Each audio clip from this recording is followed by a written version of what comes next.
All right, happy Monday. I have been going deep on my own journey of just metaphysics, life, really asking myself some powerful questions. And what is this all about? What is the meaning of life?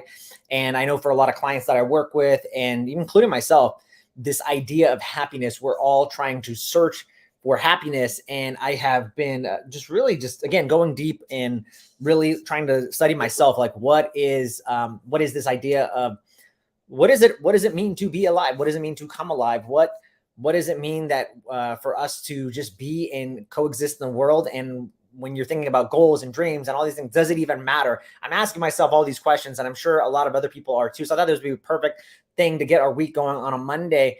And some of the books that I've been reading, just thinking on higher level, like today I could give you some hacks about, like, hey, here's how to hack happiness. Like, do these 5 things and remove this and clean up your diet. And sure, those things are all great and they will work. But I really want to just cut to the chase and go to the higher level thinking, and like what some of the greats and some of the healers of the world and the metaphysicians and what they were talking about. Because to me, that's what really matters. And all this other crap, none of it matters. So, when you think about it, Nisargadatta said, nothing can make you happier than you are. All search for happiness is misery and leads to more misery. The only happiness worth the name is the natural happiness of conscious being.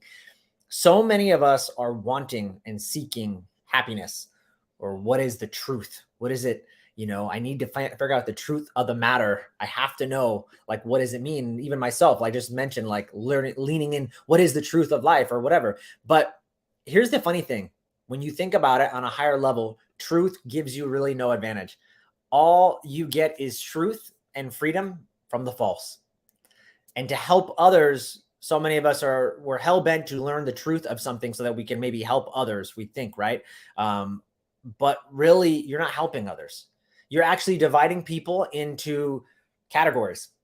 So we say it all the time too, like, oh, this person's poor and this person's rich or whatever. And like, the rich should be giving to the poor, or this person's good and this person's evil, and the good needs to help the evil out. Every time you do this, you're actually just separating yourself from this idea of this oneness.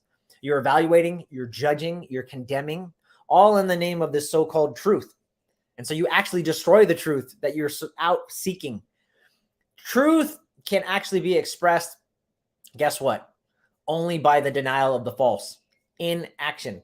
And here's the funny thing about our minds. Whatever is actually conceived by our mind must be false. Why? Because the mind is bound to what is relative and what is limited.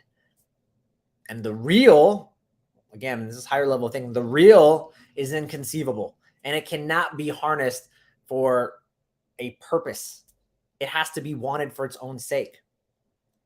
Let's talk about time, and then I'm going to get into the root of happiness. Like, how, because I did say all search of happiness is misery, but there is a way to be happy, to be present, to be open, spacious, loving, joy, emerging, right? I think that's what we all really want. But let's talk about time, because I hear this come up a lot too. Time. I don't have the time. I'm compressed by time. I want to reach my goals, my dreams, my vision, everything. But when you think about it, if you actually need time to achieve something, it must be false.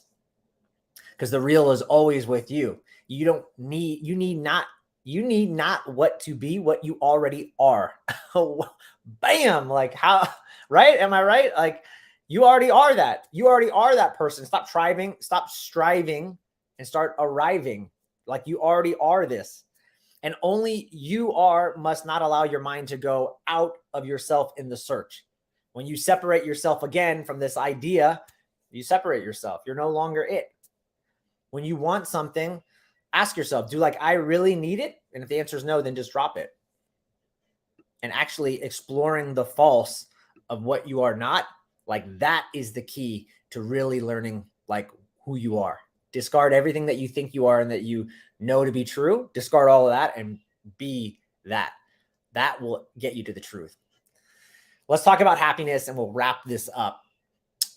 Again, I mentioned in the beginning, nothing can make you happier than what you already are. All the search for happiness, it just leads to misery and more misery, because the only happiness worth the name, again, is the natural happiness of the conscious being. Your inner peace, your joy, you have to earn that. it's a lot more difficult than even earning money. That's why we know there's been so many successful people in the world that have all the money in the world, but they're not happy and they commit suicide. They do some tragic things, right? And so many of us are going out to universities and getting degrees and taking even courses, right? How many courses have we all taken on self-development, picking up the next book, looking, searching, trying to be? If you just discard all of that and you actually go deeper, that is how you will learn about your true inner peace, joy, and being, right? And you're going to find out what's left of nothing. When the mind is unhooked and there's just nothingness, that is when you will start to be. And really, the funny thing is you're not even a human being. You just are. You're a soul. You are a point of awareness within time and space, and then beyond even both, to be honest. So to be universal, right? To be universal. Uni meaning one, verse meaning no sound, one sound. That is all of us, right? So to be able to say, here, this is the key, guys, to finish it up. This is the key to true ultimate happiness. To be able to say that I am the world and the world is me. I am at home in the world and the world is my own. When you take on this concept like you just are, and you can just be in the present, open, spacious, receiving, that's it. That's the root of happiness. That is the root of all happiness. There's no searching. There's no seeking. There's no desiring. You just let all that go. You let that all wash away. You just are.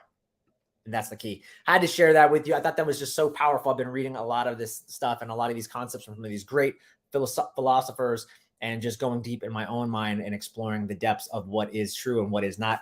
Happy Monday. I hope this was helpful for you. Let's go get it.